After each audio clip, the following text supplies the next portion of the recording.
I'm a pretty lucky man, really. I'm lucky because I've got several passions in my life. Family, music, classic race cars, and education. I'm passionate about education. And I'm particularly lucky because I have the impact and the ability through being a teacher to have an influence on our young people in our world, in our lives. I have the ability to be able to influence what they learn, the way in which they learn, to have an impact on what their future lives may be. I'm also particularly lucky because I get to step behind individual subjects and I get to design educational programs. So the impact that I can have is not just individual students, but rather it's at program level, spreading across, in my example, at Bond University. The issue that we have is that we have a problem. We have a situation where graduate employability rates are the lowest they've been in Australia in the last 20 years. We have a situation where the youth unemployment rate in Australia is currently sitting at about 13%. And on the chart behind me, you'll see youth unemployment in Australia progressed over the last 40 years. And what you see is in the early 1980s, when we floated the Australian dollar and we deregulated our banking system, there was a spike in youth unemployment and a rapid recovery thereafter as the economy improved. Again, when the recession we had to have in the early 1990s came through, a spike in youth unemployment, because when things go tough, you get rid of the people that are most expendable, those that are perhaps less skilled, less experienced. And a rapid recovery through the 90s. The Asian financial crisis, Russian debt crisis, and the dot-com bust happened in the early 2000s. We see a bit of a spike in youth unemployment, and then the wonderful economic boom of the 2000s saw a very significant reduction in youth unemployment. And along came late 2007, the global financial crisis. And again, we see the inevitable spike in youth unemployment, but this time there's no rapid recovery. In fact, things for our youth here in Australia who are exiting our schools, that are graduating from university, that are finishing their trade schools, is becoming even worse. We have a situation at the moment where 1 in 3 of our unemployed youth are out of work, looking for work for longer than 6 months, and 1 in 5 who are out of work, looking for work, are out of work for more than 12 months. This is unacceptable. So we look for answers. We wonder, why might this be? Why is it a situation where we have a segment of our society that's finding it so tough? And we look at things like job automation.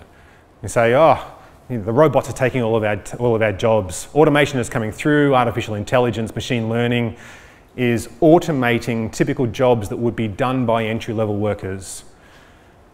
We have PricewaterhouseCoopers coming out and saying 40% of the jobs in the United States are going to disappear within the next 15 years. We start to think, maybe we need to reskill ourselves. What we do know that is happening is uncertainty abounds. You can put out words like Brexit, like Trump, like Macron, just in the different way in which business is happening and commerce is happening and society is happening every day. Yeah? How we consume our music. Things are changing. Uncertainty is the new certainty. And so organisations such as the Institute for the Future, perhaps the World Economic Forum, go out and they say, oh, we must need different new skills. We need these future work skills, things like complex dexterity, which robots find very difficult to do, and emotional intelligence. So yes, hairdressing definitely is a profession that will sustain, because you need to be able to talk, engage, and get to those fine details of people's hair. Yeah? You see things like a design mindset, complex problem solving, transdisciplinarity, the ability to work in cross-functional, cross-cultural, cooperative, competitive work teams. Yeah? Skills are changing. But we've hit a bit of a roadblock.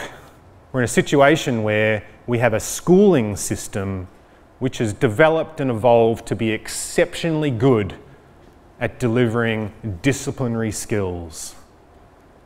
If I was to be particularly cynical, I could say that high schools are exceptionally good at producing a score to enter university. Yeah?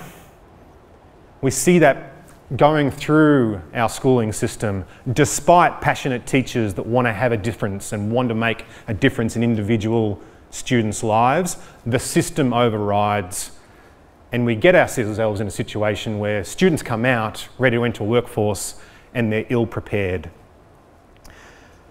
So I've gone around and thought, well, we need a different way of looking. We're in a world of uncertainty, and if you go back to the literature and the way how we understand uncertainty, go all the way back to the 1920s, when Frank Knight put forward the view that entrepreneurs were in fact the masters of uncertainty. They had a particular way of thinking, reasoning and acting in their head that made them not just lucky risk takers, but rather they had a particular skill at making decisions when not everything was known. So I went around and I've searched the corporate worlds, and I've gone to like D school at Stanford University. I've gone and examined what Northwestern does with their exceptional program. I've looked at INSEAD. I've examined our own Australian ecosystem. I've gone to the way that corporates run, StartMate, River City Labs, Y Combinator, and I've come up with a view as to not necessarily the skills that we need to develop in our education system, but rather the mindsets that we need to develop in our education system. And for me, it starts with curiosity. Because when you look at our little prep students that come into primary school wide-eyed, ready to go, they're curious. They examine the corner of the room, they pick up the little pencils that they're not allowed to use just yet. Their curiosity abounds, and our schooling system does a very, very good job at squashing that out through standardised testing. Yeah? Exceptionally good. Perhaps for understandable reasons. Assurance of learning. Yeah? Understanding how we're educating and can we test that we are. There are good reasons behind this system, but they're failing our youth. Once you start with curiosity, you tend to show interest in something. Like, oh, that's an interesting little point. That's an interesting endeavour. I might give that a bit of a go. And as you give things a go, you tend to develop competency in those areas. You start to perform. People look at you. They start to promote you. You start to become good. And before you know it, you start developing a bit of a passion. I was going to be a currency trader. I did an undergrad in economics and finance, a minor in quant. I've got a master's in finance, a PhD in finance. I was going to be a currency trader. And here I am, designing education programs because I'm passionate about them. Because one particular educator asked me to come back and teach a class. And that interest developed into a passion. In order to solve problems, you need to have a creative mindset to see a new way of being able to attack, to understand, to nut down and think creatively how you might be able to solve that problem. And as we know, when we look at successful entrepreneurs, at the root of every successful entrepreneurial story is a tale of resilience, of determination, of persistence, of perseverance. And for me, I could look and I can see constructs on how to build creativity. We know about design thinking, you know, about mindset and problem solving, the empathetic mind rather than the egocentric mind. But this concept of resilience was a bit struggling for me, and I went around and I started to imagine how we might be able to embed resilience into our education system. How do you do that? So my initial view of resilience was there was this individual on a journey, and the journey was unknown, and you might be reflecting back to your readings of Joseph Campbell and the hero's journey, you know. As you go down this path, you get these trials and tribulations that come through, and it's your internal grit and guts and determination and your particular perseverance that gets you to your goal at the end. And it was an individual construct that I was looking at. So when, in his infinite wisdom, Queensland's chief entrepreneur, Mark Salby, put out that he was going to launch the first ever Venturer program run by Ben Southall, the man who won the best job in the world, a global adventurer, about building resilience, I said, that's for me. I need to find out what this resilience construct is. How can I learn it? What can I see? How does it develop? And how can I embed that into pedagogy such that we can build it in our youth? So I put my application in, and I was lucky enough to be selected along with 18 other members of the Queensland entrepreneurial ecosystem, venture capitalists, startup founders, community leaders. And You're going to laugh a little bit. For our resilience test, we went to the Whitsundays. We landed in Hamilton Island, and this was just last week. I got back on Sunday, hence the facial hair. And for 7 days, we launched into a journey that at times was physically demanding, at many times was mentally demanding, and we were blessed with having some very inspirational people come and talk to us. And I'm just going to focus on one. It was Matt Galinsky, and you might have heard Matt Galinsky's story, a gentleman who was a celebrated chef who on Christmas Day in 2011, his Christmas tree caught fire and resulted in the loss of his wife and his 3 daughters.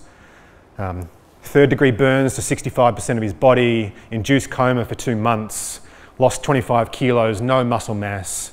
This is a man that hit, I think, I haven't seen anything else that can match it, absolute rock bottom.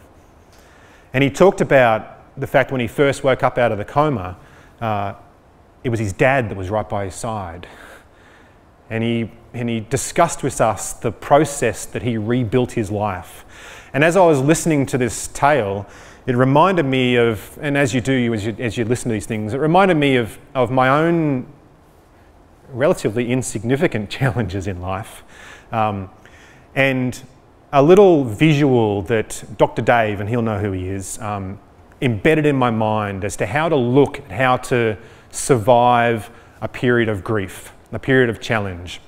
And you can imagine yourself as a glass, and you're a glass and you're sitting on the edge of a table, and there's a concrete floor below you, and you are fallen off the table and you're going to hit that concrete floor. And each of us is our own particular glass. We might be a fragile crystal champagne flute. We might be the kind of tumbler that you put your favourite scotch into, nice thick walled, big solid base. Yeah? We as an individual have our own resilience construct that we can build, that we're influenced by, right? There's only 3 components to this. You are one of them. The second is the table and the height of the table. And when I went through my particular challenge, I thought I was on a pretty big high table. You can think of it maybe as a coffee table, maybe as a dining table, maybe as a high bar, or maybe Matt Galinsky. Yeah? So you can start to rationalise the height of your table. And the third thing you can do is you can look down at that concrete floor and you can choose to put pillows down there. And your pillows are your support network. And when I look back at my pillows, it was my family, it was my close friends, it was Dr. Dave. It was a supportive group that moderated and improved my resilience through their resilience. And that's what I took out of the Queensland Venture program. That resilience isn't just an individual construct. Resilience is actually a system-wide construct. And a resilient community, a resilient school, a resilient classroom builds in a resilient student. We can put things around that student, but we must build it in our program. Our program needs to support the types of outcomes we want in our students. So we have the opportunity. I've been to Singularity University and I've read Peter Diamandis' work, and he has this beautiful book called Optimism of Abundance. You must read it. We are in a situation of abundance, and we can choose to make the difference in the way in which we educate. We've got a review happening of our national curriculum at the moment. You know, its impending time is coming to be implemented. We have the opportunity to start not delivering on disciplinary skills, or rather I should say not only delivering on disciplinary skills, but rather to be delivering on the type of cognitive abilities, the type of mindsets that we know sit under the entrepreneurial method. That's our opportunity, such that we can launch our youth into a vibrant world, an optimistic world, an abundant world, where they are the masters of designing their own income, be it as an employee, as an employer, as a startup founder, as a side hustle, whatever it is they want to be. And our schooling system needs to match that. So tonight I make the very strong case that experiential entrepreneurship education is a required component of our overall schooling system. Thank you.